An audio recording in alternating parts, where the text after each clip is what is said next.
So with subscription, as we have structured, there is a predictable life cycle of the product. You use this TV, no, not more, not less than 2 years, for example. Because brand has decided that that's how you get most of benefits from the program. So they have designed this attractive way. So what now happens is like brand will get a lot of TVs to mine to produce new products or put them on the refurbishment line. And second is like if you take now the initial transaction, what it takes there, like if the brand wants to give you a TV, he needs to understand a lot of things about you. Are you able to pay back monthly installments, what is agreed on, who you are you really you, etc. So meaning all those complexity which comes to the financing is solved by the banking partners we have integrated into our platform.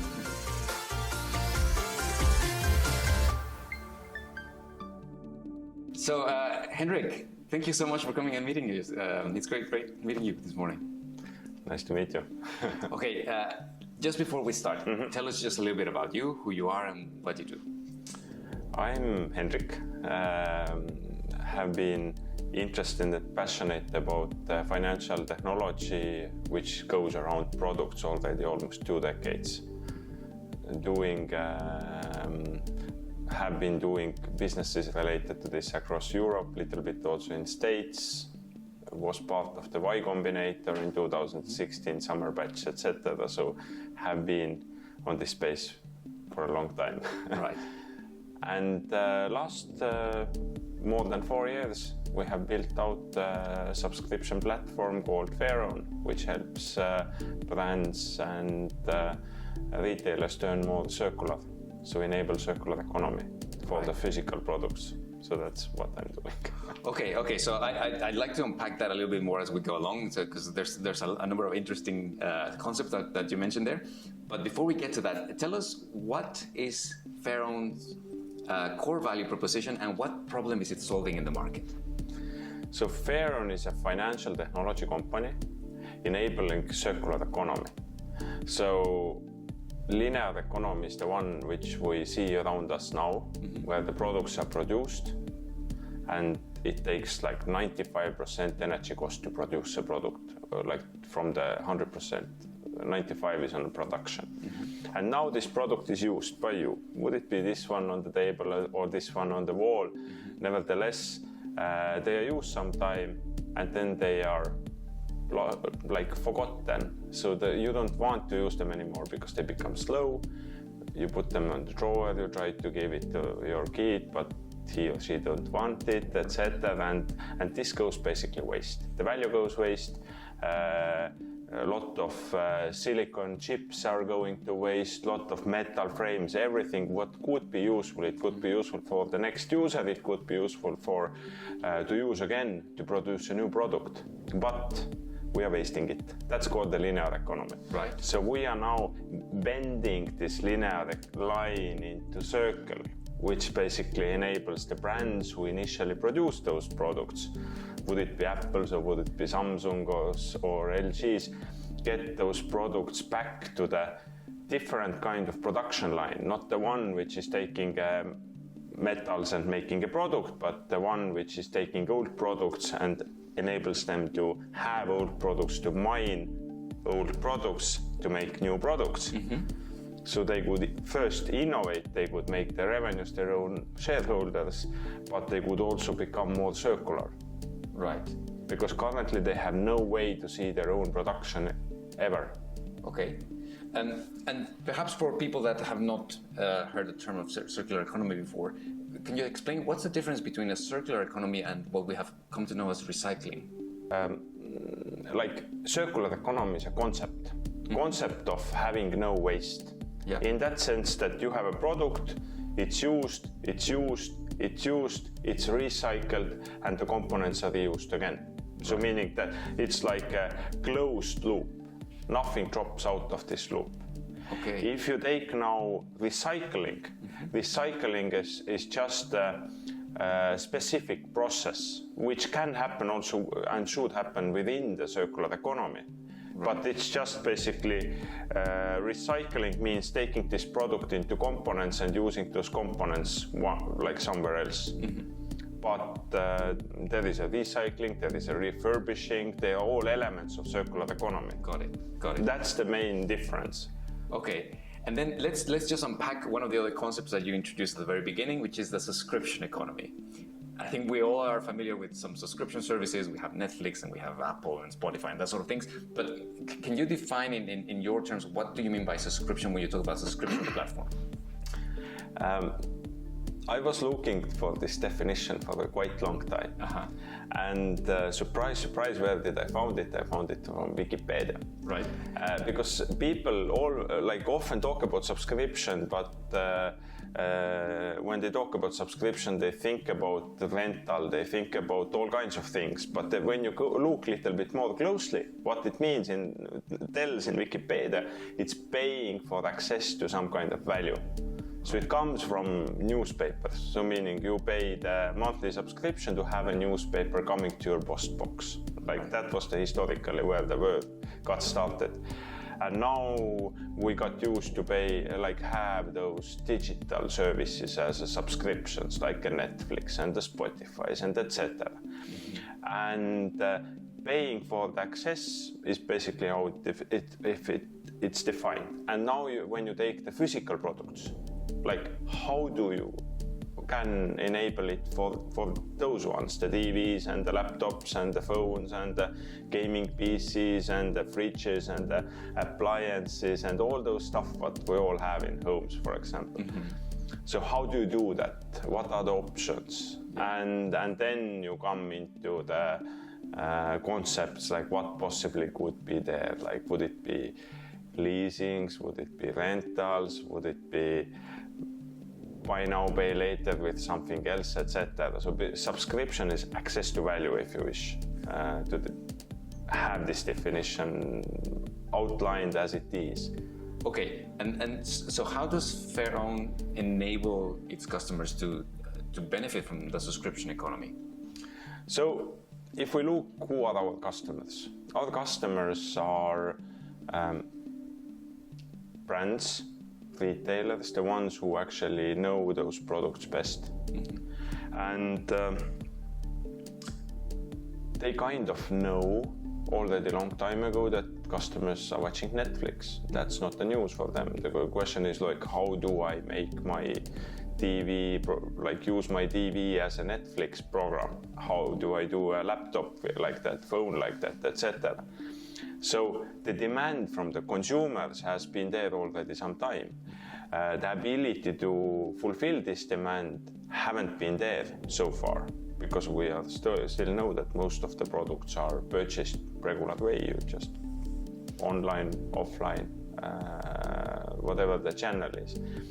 But how do we enable it is basically we are the turnkey solution. So if they want to hey, I'm, for example, Samsung, and I want to offer my TV plus speakers as a subscription for my customer where they watch it like a TV couple of years and then switch it for the new one.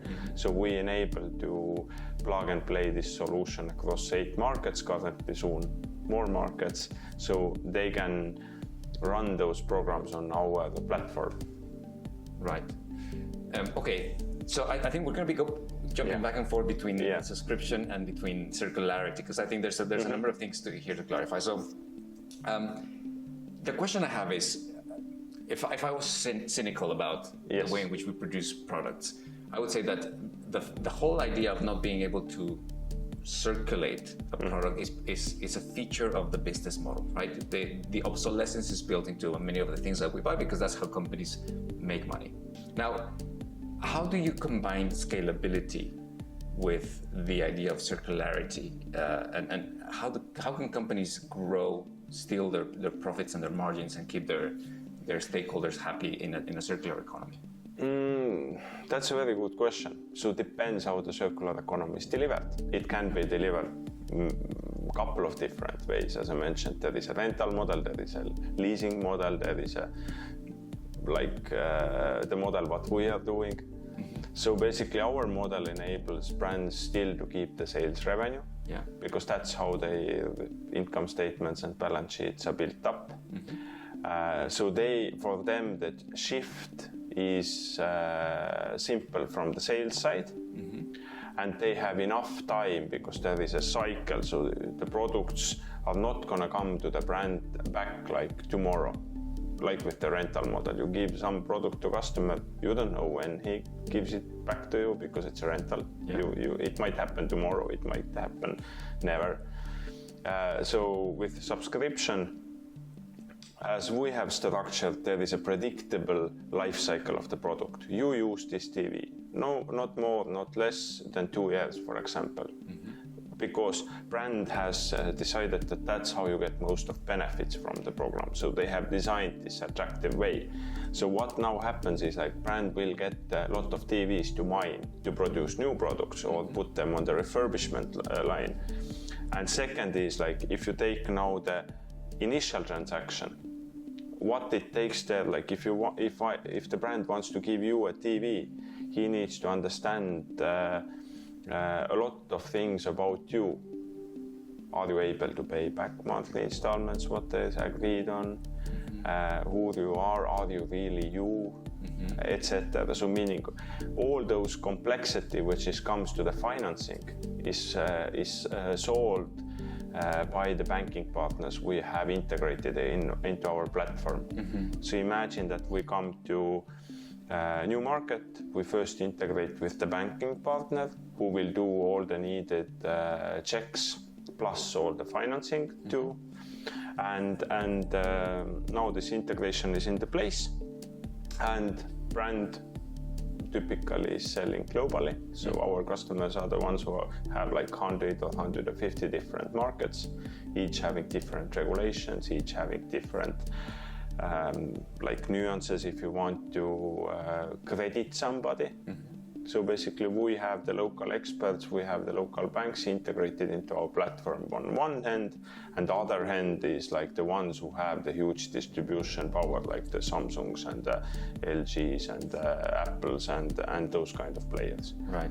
So they can design the end user offering on our platform, and the banks are the one doing the financial risk-based assessment, so basically deciding who gets it, who doesn't get it, this plan.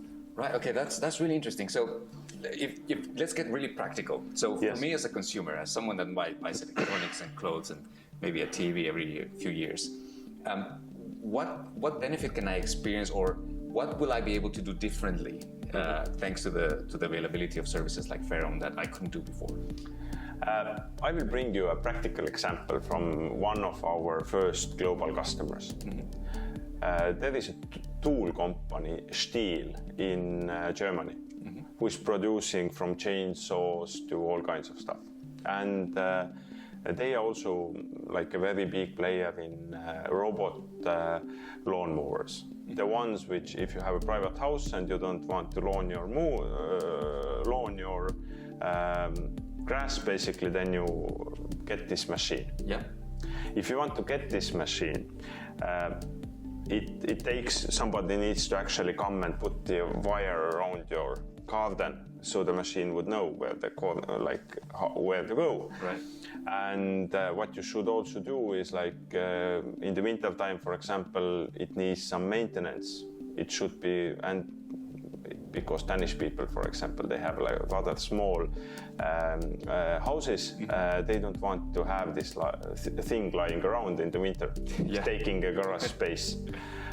So what Stihl designed on our platform is a concept called Stihl All-Inclusive, which basically means that they will take the product, they will take the installation service, they will take the winter storages for 4 years, combine it together into one bundle. Let's say it costs like 2,000 euros or whatever it is equivalent in the Danish kronas, because we started it from Denmark actually. Right. Okay. 3 years ago. And now the bundle is published.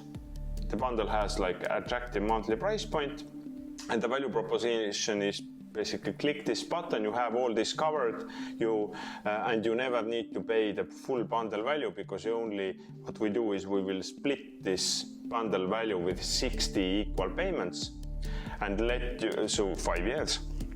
And we tell you that you can use this bundle 4 years. Then Stihl comes to you, basically tells that, hey, we have new robots, they are much more smarter. We will please choose, do you want to have a X, Y, Z model? And we will bring it to you with all the services, and we will pick up your old one, and you are done. Basically, as simple as that. And what our platform means basically that Stihl has almost nothing. There are no integrations between us and the Stihl. Basically, all this program runs on our platform. So they gave us basically pictures and the price points, and the dealers who are coming there to do the work. Right. So basically, what do we do is when you know there is Stihl all-inclusive.dk, Sweden, Finland, etc. So basically local domains. And they are inviting traffic into those pages, like Facebook ads or whatever. You see that, hey, this monthly price, you get everything included, and you don't basically need to worry as a consumer. Stihl keeps you up to date with their own production line, and you have a nice lawn, and that's it. Okay. You click the button, you choose basically how big is your yard, what machine it needs to be. The dealer gets notification that, hey, it's chosen, please go and fulfill this order in this house, and the Fairown sends money to this dealer for the bundle, basically. Right. Okay, so if I understand this correctly, then you're basically transforming the ownership model. You're turning certain things that we've come to be used to owning into a service, right? Yes. Okay. So that's basically called the circular economy, in that sense, bending the circular, because otherwise the robot, otherwise the phone, otherwise the underlying product would have been just staying there. Nobody knows what would have happened with them. Yes, of course. Well, that's a really, really interesting model. Let me then ask you. Yes. In your website, you talk about this is a circular economy and subscription platform for environmentally conscious companies. Yes. So the question I have for you is, can any company be part of the circular economy, or is this reserved for a certain profile or typology of companies? The products need to have quality. For example, Stihl is a good example. So we built up this program. What it means now, Stihl has access of predictable amounts of used robots 4 years from now. Initially, there is 100 robots. They have nothing to do with them. That we are coming in, who is basically finding next home to those robots and solving this. When comes 10,000 robots back, by that time they already have an assembly line in place for the new factory what they are building. So basically, what they can do now is they can skip buying from China the metal. They can skip buying the precious metals or chips from wherever they are buying it from. They can just take everything from their own robot, use as much as they can, and here you go. You have Stihl owners can have sales revenue without generating waste. Right. You're essentially changing something in the way in which the end consumer is used to operate. Basically, you're changing a behavior, or you're offering something that requires a behavioral change from the customer. So what are the challenges that you've encountered in bringing a product to market that requires a significant shift in the way in which people consume products? The main reason why we are working with these big brands is that the consumers already trust those big brands. So if we are bringing those our solution to you on Apple homepage, on a Stihl homepage, on a LG homepage, We give you like a good argumentation in also like affordability perspective, sustainability, circularity perspective. Yeah, we know that all the consumers are not going to change the ways they are consuming. There are still principles of early adapters, so you need to capture more than 10% to get to masses in a couple of years. And we have done it. So basically we have captured in those channels our solution is available. So the brands who have integrated it with it, they're capturing like a massive amount of their own sales under those programs. Right.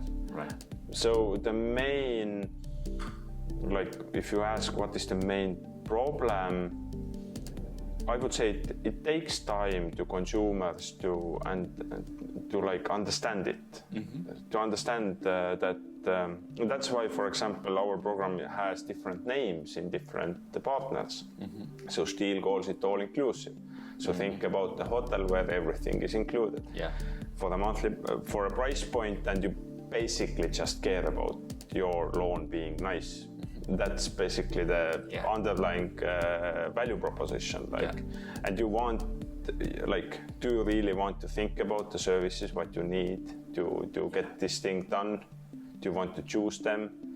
Do you want to find them, negotiate them, etc.? Like, all-inclusive kind of feels better. Right. So if customer get it, then good to go. Second one.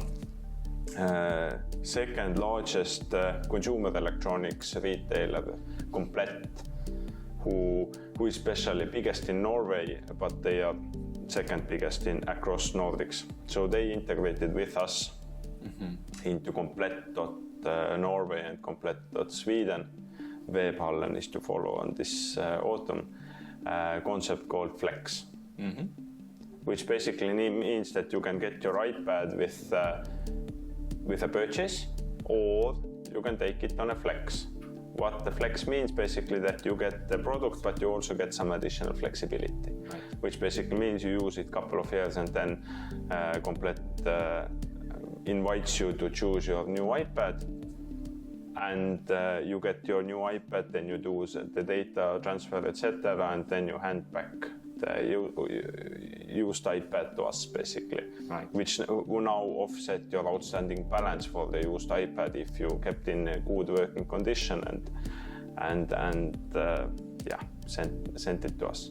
We've seen that perhaps sometimes with the subscription economy, there's an issue with cancellations, right? Once I get a service, I realize that I haven't used it, I cancel it, and then winning that customer back becomes quite challenging for organizations. So how does Fairown deal with this cancellation issue that we see within subscriptions? Now it comes back to the definition. What the subscription was access to value. It doesn't always mean that this access for the value needs to be like fully flexible, do whatever you want. Because if you want to provide something like that, for the digital assets, it's more easier. Because it's once produced, and they basically, if I want to watch this movie, like nobody needs to reproduce this movie because I want to watch it.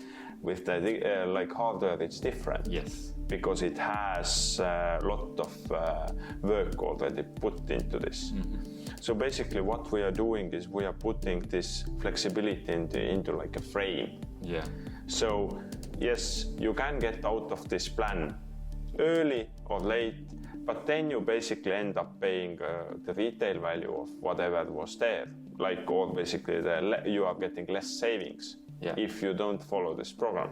If you follow basically the recommended cycle of usage, which is given to you by the brand who actually knows this product better. He knows the warranty, he knows even the screws, what they use to put it together. He knows what's going to happen with it. He will give you the best practice. He will give you this timeline, what you should use it as a first user. And then they take it back and make it ready for the next user. If you use it too long, it's no good for the, school kid who wants to have it as a first device, for example. So if you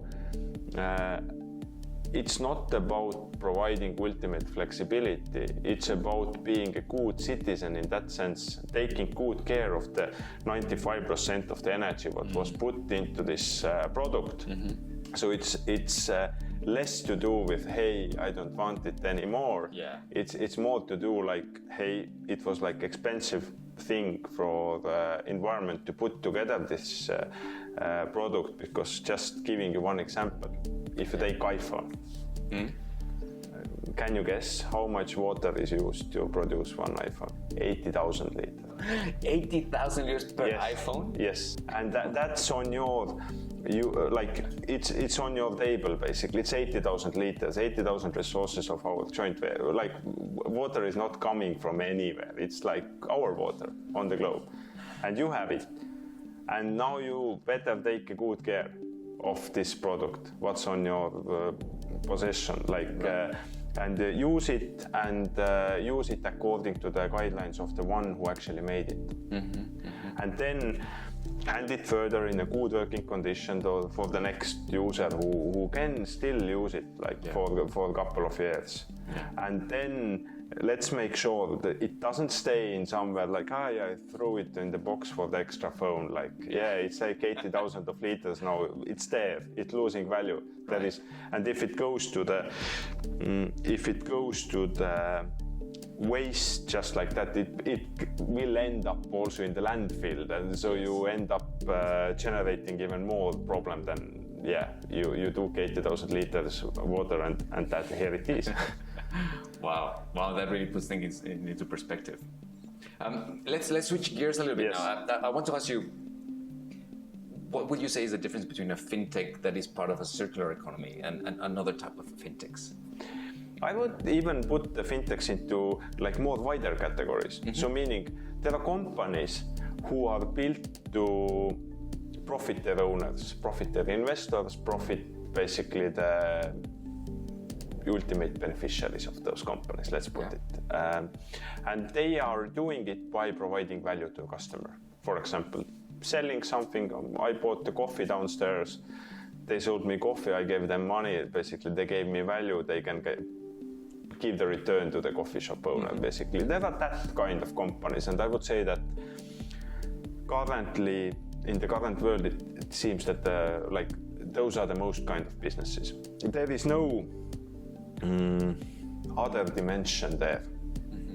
But with Fairown, and there are not only us, but there are companies who have something more higher as a purpose. Right. So we want to bring return to beneficiaries of our company, but it's not why we're here. There is something more, and for us it's a circular economy. I would say that for some companies, for example, like enable inclusion, for example, financial inclusion, like people who don't have access to the banking services and bring the access. I could say those financial technology companies are doing it because of doing good, not only because of like profit. Yes. So I would say that we believe that more value is in this category. For example, if you take Klarna. Klarna was there to enable customers to try before they buy, basically. That was the initial value proposition. It's kind of like when the internet came, you wanted to order something, it was basically making a breach of trust between the seller and the buyer. Otherwise it wouldn't happen. I would call it in some sense like historically it was good, now it's overconsumption, so it kind of went to the kind of sideways. But nevertheless the overall initial idea there was good. Right. So I would say there are, like, if you look closely, there are difference between the company who is there to make money or the company there who is like really building some additional good for the environment, for the people around us, etc. So fintech with a purpose. Yeah, exactly. I love it. Okay, just to close, tell us what's your vision for Fairown, and what role do you expect it to play in the larger fintech ecosystem within the next 5 years? I would say that the fintech ecosystem is maybe even like too narrow. I would say that we want to be the single contact point for the brands who want to run their subscriptions across the world. Yeah, initially, if you take 5-year vision, etc., then we are probably covering Europe. Yeah. Maybe also doing something in States. But the idea is that if you are good in producing your products, like that's the core business what you are good at. Like you can make a really nice iPad, you can make a really nice camera or stand. Do that, integrate our platform, and then you can build much deeper relationship with your users who are subscribing for the value of Canon, for the value of Apple, for the value of HP, whatever the brand is. And we are there to enable it. Yeah. So that's what we do, because it's so much easier to use us than to build out all this infrastructure what we have made possible across 8 markets so far and going further. Yeah. Yeah. Well, that's a fantastic ambition to have. And Hendrik, it's been really nice meeting you. Thank you so much for spending time with us. Thank you. All right.